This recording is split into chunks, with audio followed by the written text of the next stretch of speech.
Fala, rapaziada, bom dia pra você que tá chegando com a gente, amigos do canal Gol TV, tá tudo bem, tá tudo tranquilo, eu sou o Jonas Stem, eu tô chegando nessa manhã com um mundo de informações pra deixar você super bem informado, então você que tá chegando comigo, peço por gentileza pra deixar o like, pra se inscrever aqui no nosso canal, que é importante demais pra gente, é muito importante pro nosso crescimento, tem vídeos todos os dias pra você ficar super bem informado, por isso que eu sempre peço pra você, além de tudo, deixar o seu like, se inscrever aqui no canal, que você ajuda muito a gente, ajuda demais o nosso crescimento. Lembrando que tem vídeos todos os dias para você ficar super bem informado aqui na Gol TV, tá bom? Vou falar sobre 3 assuntos inacreditáveis, sobre Alejo Vélez, sobre o Etcheverry, argentino que está no Manchester City, que pode vir para o futebol brasileiro, e falar sobre a situação do Caio Alexandre, que está irritando os torcedores do Bahia. Mas antes de qualquer coisa, deixa o seu comentário agora no início do vídeo, para que nós possamos ler o seu comentário aqui a cada vídeo, você fazer parte desse projeto, fazer parte do nosso vídeo. Enfim, lembrando, tá? Voltamos aí no Super Pós-Jogo, já tivemos Super Pós-Jogo de Bahia e Chapecoense, de Bahia Atlético Mineiro, enfim, estamos de volta com o Super Pós-Jogo, o brasileiro voltou, a gente voltou junto, tá? Então deixe seus comentários, deixe seu comentário agora já no início aqui do nosso vídeo, que eu vou abraçar aqui, ó, Wilson Oliver, abraço pra você, tamo junto. Antônio Sampaio botou, boa noite, Jonas, Deus abençoe, você está correto nos comentários, abraço pra você. O José Cosme, ele botou, Jonas, o que você achou do novo meio campo com o Rodrigo Nestor? Só não gostei de tirar o Everton Ribeiro do meio, mas na cabeça do professor Pardal é uma inversão atrás da outra. Cara, Rodrigo Nestor, nessa volta de Copa do Mundo, é um dos principais jogadores do elenco do Bahia, isso aí não tem o que se discutir. O Rodrigo Nestor hoje, se não for o principal, é um dos principais. Tem que dar a César o que é de César. A gente critica ele aqui constantemente. Quando se faz necessário elogiar, a gente precisa elogiar. É um dos principais jogadores nessa volta. Tá? Isso aí é fato, não tem pra onde correr. Vamos lá, o Lua Almeida botou aqui, ó. Rapaz, temos 2 volantes que marca e arma, mas cada um com uma característica. Se eles estiverem bem, tudo flui. Abraço pra você. O Jason Campos, ele botou, o problema do Caio Alexandre é a forma física e Jean Lucas precisa ser mais meia marcador do que atacante. E para finalizar, abraço Jason, e para finalizar aqui o Alex Sharpiro, ele botou, grande Jonas, porque o Bahia não empresta esses jogadores jovens para ganhar experiência? Parece muito pouco empréstimos para a quantidade de talentos que tem na base. Porque eu não sei se é interessante você emprestar não, né, cara? Em outras condições. Eu acho que o mais interessante dessas grandes promessas do Bahia é realmente você ter esses jogadores nas suas asas ali. E aí, pontualmente, você ir colocando os caras para poder jogar, né, cara? E colocando eles para poder performar, colocando eles para ganhar corpo, para ganhar experiência, sabe? Enfim, eu volto a falar do Del, né? Porque o Everaldo vai sair, o William José não sabe se vai ficar e o Del simplesmente sequer está sendo relacionado. Uma pena mesmo, tá bom? Vamos começar falando aqui, meus amigos, sobre o Alejo Vélez, tá bom? Tá regularizado, pode enfrentar já a equipe do Corinthians, ele é o segundo reforço já regularizado pelo Bahia, que já contou com o Guido Herrera entre as opções no empate contra o Atlético Mineiro. A ideia do clube também é ter o Alejo com a delegação, era ter o Alejo com a delegação para Belo Horizonte. Me surpreendeu o fato dele sequer ter sido relacionado, porque ele não estava regularizado, né? E ele foi um jogador que o acerto foi, como eu posso dizer, foi mais precoce possível, né?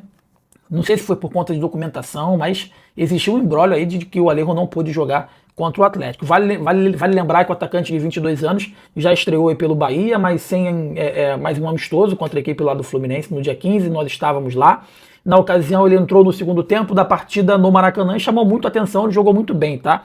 O Alejo foi o primeiro reforço anunciado na janela, nessa segunda janela. O Bahia gastou 9 milhões de euros, quase 56 milhões ao Tottenham, para poder assinar com o jogador até dezembro de 2031, tá bom? Agora resta apenas o zagueiro Marcos Moreno ser registrado aí no BID, né? E nesse caso o Bahia não tem tanta pressa, já que o defensor ainda passa por uma etapa de recondicionamento físico. Então, por mais que ele seja recondicionado, por mais que ele esteja bem fisicamente, o Marco Moreno não seria relacionado porque ainda está se recondicionando fisicamente, porque tem bastante tempo que ele não entra em campo, tá? Uma outra coisa que chama atenção, cara, eu queria trazer para vocês, o que está acontecendo com o Caio Alexandre, cara? O que vocês acham que está acontecendo com o Caio Alexandre?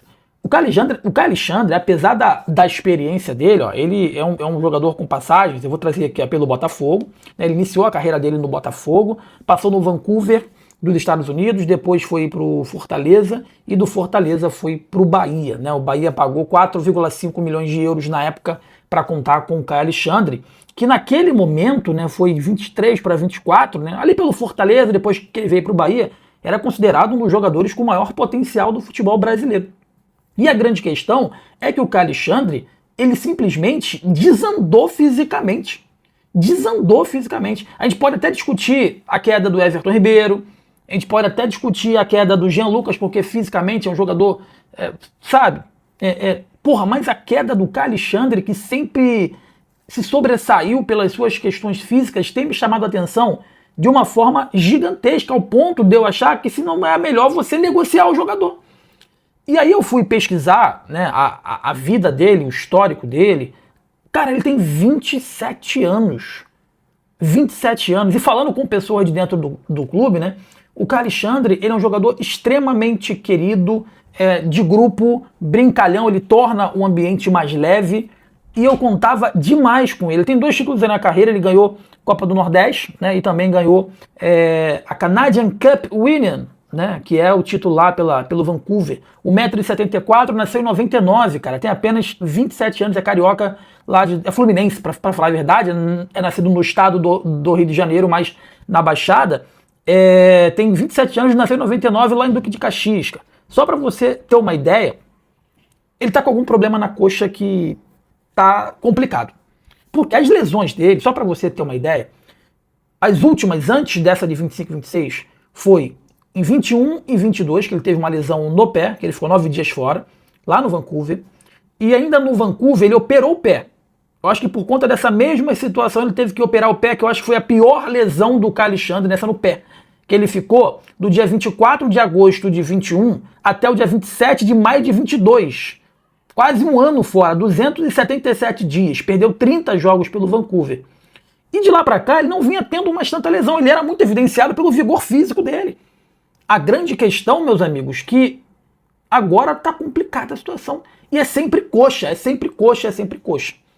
Precisa ter um tratamento especial, precisa ter uma observação especial. É um jogador que tem um valor de mercado 7 milhões de euros, importante. É um baita jogador, eu gosto dele. Mas não pode ter essas recorrentes lesões aí uma atrás da outra. O que está constando aqui no Transfer Market, só em 25-26 foram 24 jogos perdidos e 122 dias parado. Pô. E não é uma lesão de joelho, não é ligamentar, é sempre lesão na coxa. Então a preparação, ou a volta dele está sendo muito precoce, ou simplesmente está acontecendo alguma coisa na preparação, ou até mesmo uma situação física dele que tá virando uma contusão crônica, né? E aí, se você avaliar que é uma contusão crônica, desculpa, você tem que negociar o jogador, porque ele não é um jogador barato, né? E é um jogador de 27 anos que provavelmente ainda tem mercado. Então me chama a atenção a questão, e foi tudo junto, né? O Caio Alexandre, uma sequência de contusões, Everton Ribeiro cai de rendimento, Jean Lucas cai de rendimento, o Cauli deixa de jogar bola. Então, assim, esses 4 que eu considerava o coração do Bahia, eles, de alguma forma, murcharam, né? Tudo junto.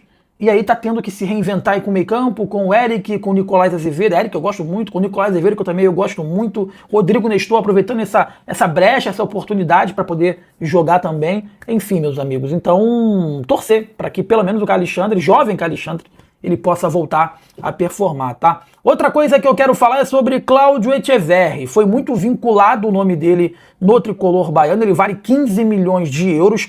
Ele voltou para o Manchester City, tá bom? Ele teve um contrato findado aí com a equipe do Girona, ele que iniciou a carreira no River Plate, foi logo vendido por 18 milhões de euros para o Manchester City, não teve tantas oportunidades, foi emprestado aí para o Girona acabou sendo rebaixado, ele voltou para o Manchester City. O Manchester City quer reemprestar o atleta, mas até o presente momento não existe nenhuma possibilidade desse empréstimo ser para o Bahia. E aí a gente apurou o porquê que esse empréstimo, por que não pode ser para o Bahia? Por que um jogador do Bahia pode ir para fora e por que para fora não pode vir para o Bahia? A grande questão é que na cabeça deles, ele ainda tem mercado no futebol europeu. Então estão tentando recolocar o Etcheverry em algum time europeu que jogue primeira divisão, seja no futebol italiano, seja na Premier League e seja até mesmo no futebol espanhol. Jonas, qual a possibilidade do Etcheverry ser emprestado para o Bahia? Para mim é zero.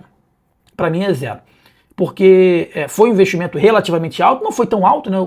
Pagou quase 20 milhões mais bonificações ali, né? E, enfim, de 18,5 milhões com as bonificações, ele chegou quase a 23 milhões de euros na época para tirar ele lá do River Plate, sendo que a grande questão é que ele não maturou. Mas existe a expectativa de que essa maturação aconteça, porque o jogador é apenas de 20 anos. Então, como o Manchester City, o Grupo City vê potencial nesse jogador, emprestar ele pro Bahia seria como botar um carimbo de não deu certo na Europa. E aí, para voltar para a Europa, ele teria que voar aqui no futebol brasileiro. Teria que fazer algo muito grande no futebol brasileiro para poder voltar aí para a Europa. Então é muito improvável que ele venha para a Europa. Como eu disse anteriormente, informação nossa, o Grupo City já está encaminhando aí mais um empréstimo dele para outras equipes, tentando colocar ele no futebol italiano, voltar ele para o futebol espanhol, e tem equipes, né, tem duas equipes que subiram agora para a Premier League que também tem interesse em ter o atleta de 1,70 m, 20 anos, do argentino médio ofensivo, por empréstimo, tá bom? Você que tá comigo aqui na Gol, deixa o like, inscreva-se, deixa o like aí, rapaziada, dá essa moral pra gente, é muito importante pro nosso crescimento. Se você tem uma empresa, se você tem um produto e quer divulgar aqui na Gol TV, entre em contato com a gente no e-mail que tá na descrição aí do vídeo, vai ser um prazer divulgar a sua empresa, vai ser um prazer fazer com que sua empresa cresça junto com a gente aqui na Gol, tá bom? Desejo pra você um bom dia, saudações, tamo junto, valeu!